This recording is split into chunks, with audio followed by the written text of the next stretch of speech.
கூட்டத்தில் நடந்த ஒரு மிகப்பெரிய துயர சம்பவத்தில் 41 பேர் இறந்து போயிருக்காங்க. ஏறக்குறைய 100க்கும் மேற்பட்டவர்கள் காயமடைஞ்சிருக்காங்க. தொடர்ச்சியாக நான் மரணமடைந்தவர்கள் குடும்பங்களையும் சரி, காயம்பட்டவர்கள் குடும்பங்களையும் சரி தொடர்ச்சியாக போய் நான் பார்த்துட்ருக்கேன். நீங்கள் பல பேர் நீங்கள் எல்லாத்துக்கும் தெரிஞ்சதான் ரொம்ப எளிய குடும்ப பின்னணியை சேர்ந்தவங்களா இருக்காங்க. அவங்க யாரை நம்பி இருக்காங்களோ அடுத்த லைஃப் லாங் ஃபுல்லாக அந்த மாதிரி ஒரு முக்கியமான குடும்ப உறுப்பினரை அவங்க இழந்திருக்காங்க. அதே மாதிரி காயம்பட்டவங்களை பார்த்தீங்கன்னா நிறைய பேரும் அன்றாடம் வேலைக்கு போகிறவங்க இருக்காங்க. அன்னைக்கு போனால் தான் அடுத்த நாள் சாப்பாடு. அந்த மாதிரி சூழல் இருக்கிற நிறைய பேர் இன்னும் கட்டில் விட்டு எழும்ப முடியாத ஒரு சூழல் இருக்குது. அவங்கள மனதளவுலையும் அவங்க ரொம்ப உறைஞ்சி போயிருக்காங்க. பெரிய பதற்றம் இருக்குது, யாரும் தூங்க முடியலன்னு சொல்கிறாங்க. அவர்களை போய் சந்திச்சுட்டு வர்றதே ஒவ்வொரு நாளும் ஒரு மிகுந்த துயரமும் மனச்சுமை மிகுந்ததாக இருக்குது. ஸோ இந்த மாதிரி பாதிக்கப்பட்டவங்களுக்கு நியாயம் கிடைக்கணும் அப்படிங்கிறது தான் ரொம்ப முக்கியமானது நான் நினைக்கிறேன். ஒரு கரூர் நாடாளுமன்ற உறுப்பினராகவும் சரி, கரூரில் இருக்கிற மக்களில் ஒருத்தராகவும் சரி, அது நியாயம் கிடைக்கணும். ஏன்னா மக்கள் அங்கே கூட்டத்துக்கு போயிருக்காங்க, அவங்க இறந்திருக்காங்க, அவங்க காயமடைஞ்சிருக்காங்க. நிறைய பேர் காயமடையில் அவங்க குடும்ப உறுப்பினர் இறக்கலினால அவங்க நண்பர்களோட குடும்ப அங்கத்தினர்களோட போயிருக்காங்க. அவங்க இறந்ததுனால அவர்களுக்கு மனசு பாதிப்பு இருக்குது. அவங்க யாரும் கொரோனாவில் செத்து போகல, அவங்க அங்கே போய் இறந்து போயிருக்காங்க. ஸோ அதற்கு ஒரு நியாயம் கிடைக்கணும், அதற்கான சரியான விசாரணை நடக்கணுங்கிறது தான் நான் உட்பட எல்லாரோட நிலைப்பாடு. அதில் நம்ம உயர்நீதிமன்றம் அமைச்ச எஸ்ஐடியிலையும் எனக்கு ஒன்றும் மாற்றுக்கிறது கிடையாது. ஏன்னா அஷ்ரா கார்க் அவர்களை பொறுத்த வரைக்கும் அவர் ஒரு ரொம்ப முக்கியமான, ரொம்ப நேர்மையான, எஃபிஷியண்டான ஒரு ஆஃபீஸரு. எங்களுக்கு அதுலேயும் திருப்தி இருந்தது.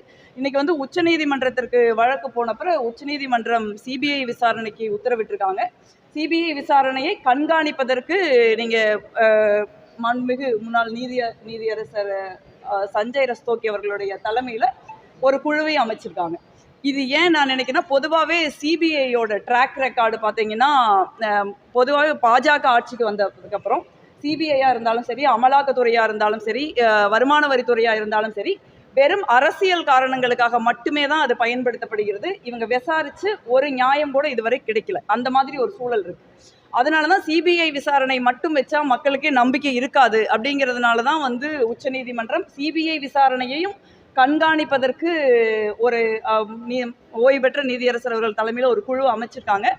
அந்த குழுவில் 2 தமிழகத்தை சேர்ந்த ஐஜி பதவி அளவிலான ஐபிஎஸ் அதிகாரிகள் தமிழகத்தை பூர்வீகமாக கொள்ளாதவர்களை சேர்க்கலாம்னு சொல்லியிருக்காங்க.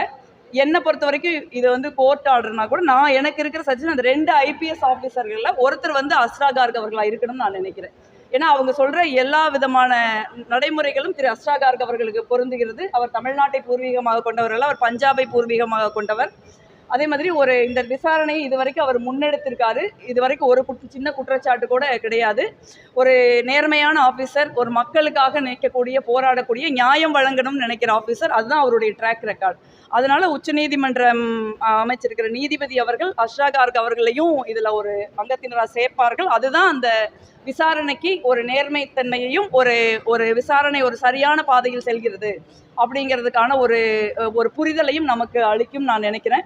ஏன்னா இது இப்போ ஒவ்வொரு முறையும் நாங்கள் துயரத்தை அனுபவிக்கிறப்போ, ஒரு குழந்தைய, ஒரு பெண்ணை, ஒரு வயதானவங்களை, ஒரு பெற்றோர்களை பார்க்குறப்ப என்னோட மனதில் இருக்கிறது அவர்களுக்கு நீதி கிடைக்கணும். இதில் எனக்கு இந்த உச்சநீதிமன்ற தீர்ப்பில் ஒரு சின்ன நெருடல் எனக்கு என்ன இருக்குன்னா, இந்த குறிப்பிட்ட காலகட்டத்திற்குள்ள இந்த விசாரணையை முடித்து பாதிக்கப்பட்டவர்களுக்கு நீதி வழங்கணும் எங்கேயுமே இல்லை.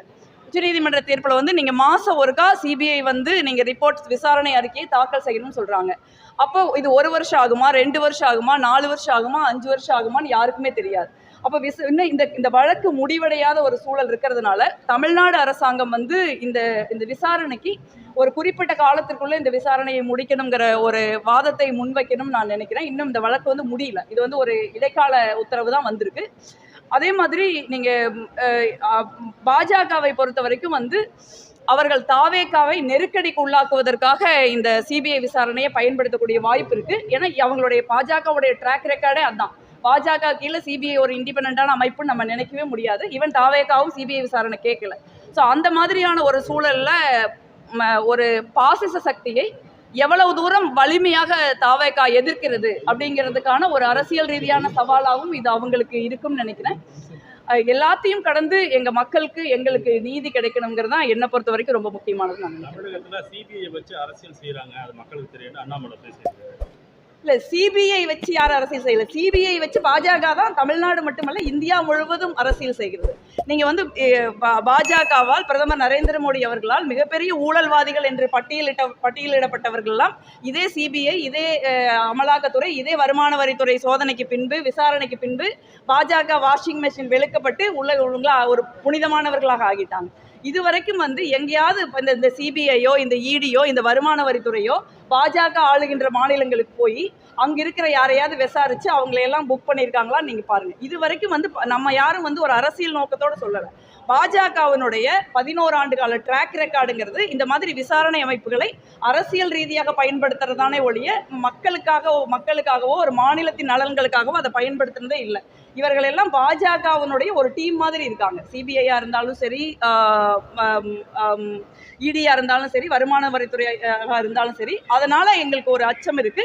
ஆனால் அதே நீதிமன்றம் சிபிஐ விசாரணையையும் கண்காணிப்பதற்கு ஒரு நீதிபதி குழுவை அமைச்சிருக்காங்க.